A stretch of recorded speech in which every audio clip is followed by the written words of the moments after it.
بسم اللہ الرحمن الرحیم الحمدللہ رب العالمین والصلاة والسلام علی رسول الکریم اما بعد. میں پروفیسر ڈاکٹر ثناء اللہ بھٹو بات کر رہا ہوں. پچھلے 2 دن پہلے میں نے ایک ویڈیو پروگرام بھیجا تھا جس میں عدت کے حوالے سے گفتگو کی تھی، اور اسی سیریز میں 2-4 سیریز اور بھی چلیں گی. اس میں کچھ مجھے سوال موصول ہوئے ہیں، تو میں چاہتا ہوں کہ پہلے ان سوالوں کے جوابات بھی دے دوں اور پھر آگے مزید جو پروگرام ہیں اس پر ہم چلیں. میرا پروگرام ہے کہ میں مختلف جو ایشوز ہیں، خاص طور پر فیملی لا کے حوالے سے، جس میں نکاح ہوا، طلاق ہوا اور عدت ہوئی، عدت پر گفتگو ہو رہی ہے، رضاعت ہے،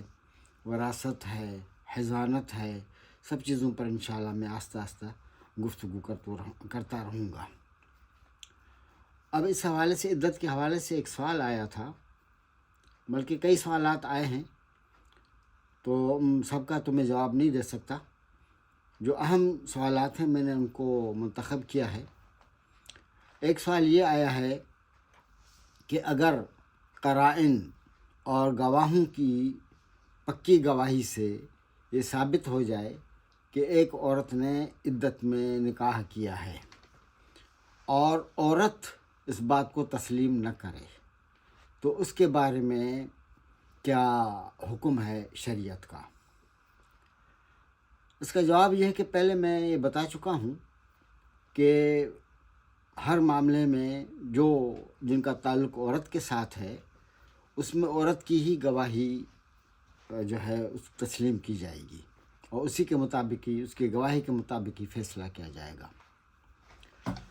اب یہ ہے کہ اسلام نے جرائم کو ثابت کرنے کے لیے کچھ اصول، ضوابط اور شرائط رکھی ہیں. جب وہ جرائم ثابت ہو جاتے ہیں عدالت میں، تو اس کے بعد پھر ان جرائم کی سزاؤں کے لیے بھی کچھ کنڈیشنز رکھی گئی ہیں اسلام میں. اگر وہ شرائط پوری ہو جاتی ہیں تو پھر سزا بھی نافذ ہوتی ہے، سزا بھی جو ثابت ہو جاتی ہے. اور اگر وہ شرائط پوری نہیں ہوتی تو پھر سزا ثابت نہیں ہوتی، جرم ثابت نہیں ہوتا، اس کی سزا بھی نہیں ہے. کچھ ایسی چیزیں ہیں جو خاص طور پر حدود کے حوالے سے اور دیگر چیزوں کے حوالے سے، اس میں 2 چیزوں سے جرم ثابت ہوتا ہے. ایک گواہ اور دوسرا کنفیس، خود اقرار کرے. تیسری کوئی بھی چیز نہیں ہے. اگر قرائن سے کوئی چیز ثابت ہو رہی ہے تو پھر وہ کنسیڈر نہیں کیا جائے گا اور کیس نہیں لیا جائے گا. اس کی میں چھوٹی سی مثال دے دوں. مثلا زنا کے حوالے سے اسلام نے، قرآن نے 4 گواہ بتائے ہیں اس کو ثابت کرنے کے لیے. اب کوئی واقعہ ہو گیا ہے زنا کا، 3 گواہ موجود ہیں، چوتھا گواہ نہیں ہے، لیکن 3 گواہوں نے اپنے ساتھ کچھ قرائن کو ثبوت بھی لے آئے ہیں. مثلا ویڈیو وغیرہ کلپس لے آئے ہیں،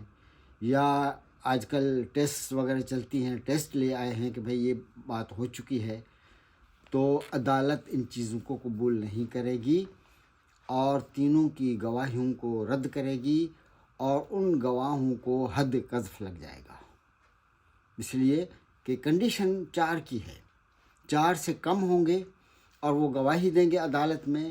تو ان کو حد قذف لگ جائے گا، ان کو سزا لگ جائے گی اور جرم ثابت نہیں ہوگا. اسی طرح دوسری مثال میں دے دوں قرائن کے حوالے سے،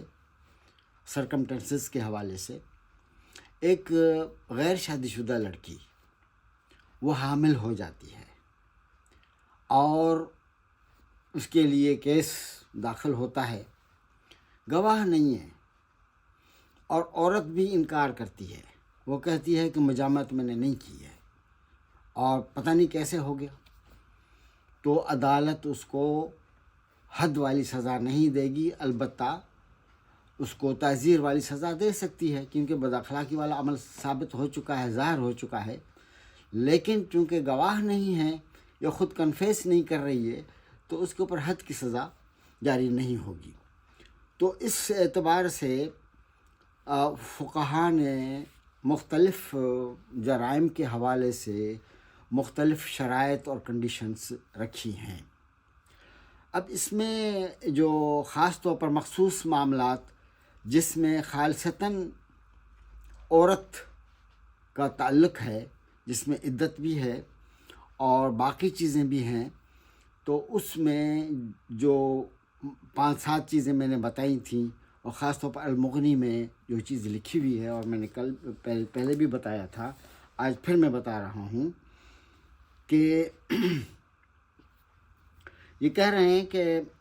امام موقف الدین جو ہیں ابن قدامہ اپنی کتاب المغنی میں لکھتے ہیں کہ لا نعلم بین اہل العلم خلافا فی قبول شہادت النساء المنفردات فی الجملہ، کہ ہمیں تو یہ معلوم نہیں ہے کہ کسی نے اختلاف کیا ہے اس بات پر کہ ایک ہی عورت کی گواہی جو ہے لی جائے گی ان 5 چیزوں میں 5 چیزوں میں۔ وہ 5 اشیاء بتاتے ہیں کہ الولادہ والاستحلال والرضاء والعیوب تحت الثیاب اور والعدہ وانقضاء العدہ۔ یہ 5 چیزیں ایسی ہیں جس میں خالصتاً عورت کی ہی گواہی لی جائے گی۔ اگر کوئی اور گواہ ہے اور عورت اس بات کو اقرار نہیں کرتی ہے تو وہ معاملہ جو ہے وہ عدالت میں نہیں ہوگا۔ اور خاص طور پر رسول اللہ صلی اللہ علیہ وسلم نے بھی ایک عورت کی گواہی یا اس کا بیان جو ہے اس کو تسلیم کیا ہے۔ حدیث میں صحیح بخاری میں ہے، کتاب النکاح میں، حضرت عقبہ بن الحارث نے نکاح کیا ام یحییٰ بنت ابی احاب کے ساتھ، بلکہ نکاح کا ارادہ کیا تو ایک جو ہے باندی، سیاہ فام باندی، اس نے حضرت عقبہ کو کہا کہ تم نکاح نہیں کر سکتے،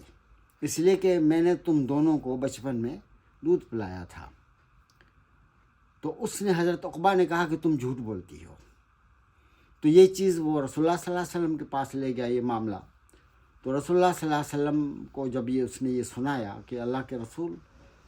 میں تو نکاح کا ارادہ کرتا ہوں، لیکن یہ سیاہ فام باندی جو ہے وہ جھوٹ بولتی ہے، وہ یہ کہتی ہے کہ میں نے تمہیں بچپن میں دودھ پلایا تھا۔ تو رسول اللہ صلی اللہ علیہ وسلم نے اس کی بات کو سنی انسنی کر دی،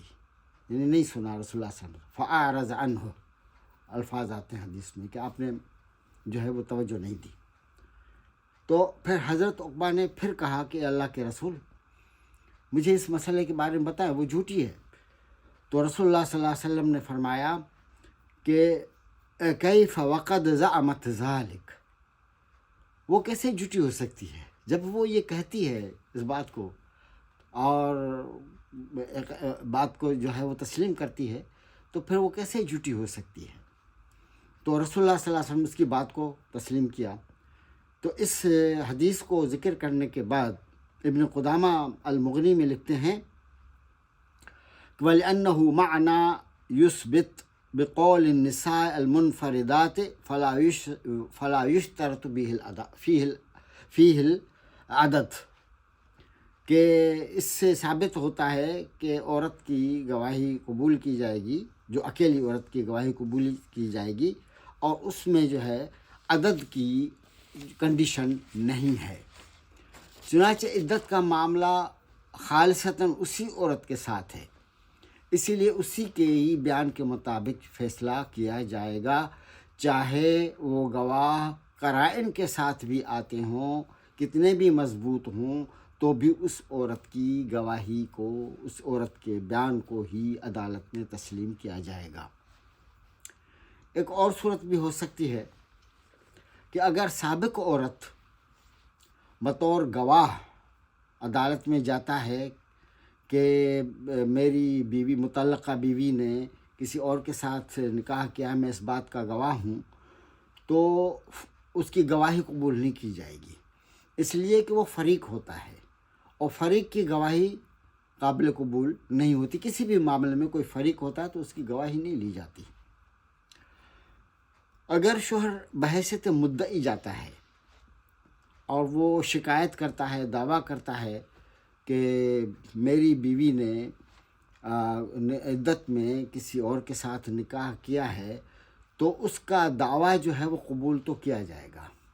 اس کا دعویٰ قبول کیا جائے گا۔ پھر عدالت جو ہے اس کے بیوی کو بلائے گی اور اس کی بیوی کا بیان لے گی۔ اگر اس کی بیوی تسلیم کرتی ہے کہ ہاں میں نے واقعی عدت میں نکاح کیا ہے، تو پھر اس کے اوپر جو ہے اس کا جو ہے نکاح فسخ ہو جائے گا اور نکاح فاسد کی حیثیت اس کو حاصل ہو جائے گی۔ لیکن اگر وہ انکار کرتی ہے، کہتی ہے کہ نہیں میں نے عدت میں نہیں کیا، میں نے نہیں کیا، چاہے شوہر کے پاس کتنے بھی ثبوت ہوں، کتنے بھی قرائن ہوں، تو اس عورت کی ہی بات کو تسلیم کیا جائے گا، اور اس پر تمام کے تمام فقہا متفق ہیں۔ اور پھر یہ بھی ہے کہ دعویٰ دائر کرنے والا، اگر شوہر یا کوئی بھی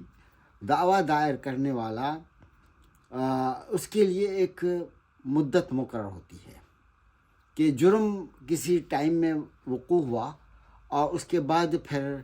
فوری طور پر یا کچھ عرصے کے بعد اس نے دعویٰ دائر کیا، تو وقفہ جو ہے،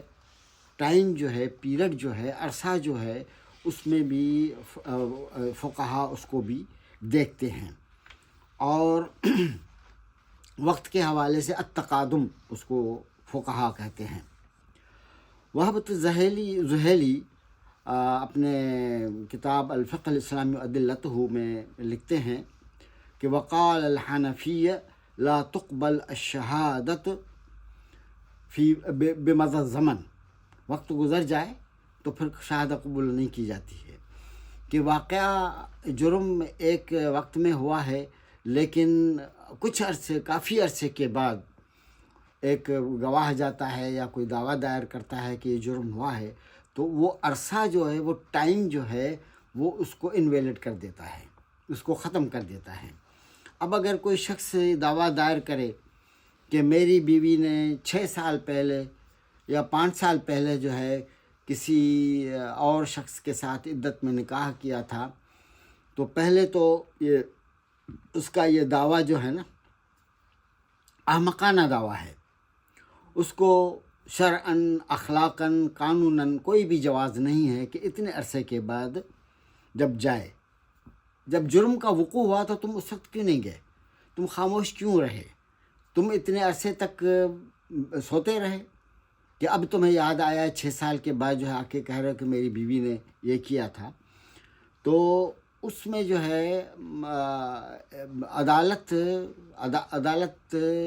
اس کی دعویٰ کو بھی خارج کر دے گی، اور اس کی اس بات میں گواہی جو بھی بیان کرتا ہے، اسٹیٹمنٹ جو بھی دیتا ہے، اس کو رد کیا جائے گا۔ بلکہ اس میں جو ہے عورت جو ہے وہ حد قذف بھی دائر کر سکتی ہے، اس کو حق یہ حاصل ہوتا ہے کہ وقت کے زیادہ ہونے کی وجہ سے شبہ پیدا ہو جاتا ہے، اور اس شبہ کی بنیاد پر اس کا دعویٰ جو ہے وہ رد ہو جائے گا۔ اور حضرت عبداللہ بن عباس کی روایت ہے کہ ادرء الحدود بشبہات، کہ حدود یعنی رسول اللہ صلی اللہ علیہ وسلم سے روایت کی حضرت عبداللہ بن عباس نے کہ شبہات کی بنیاد پر حدود قائم نہیں ہوتی۔ اسی لیے فقہا نے متفق علیہ ایک قاعدہ بنایا ہے کہ الحدود تدرء الشبہات۔ تو یہ ہے کہ شبہات، اگر شبہ پیدا ہو جاتا ہے تو پھر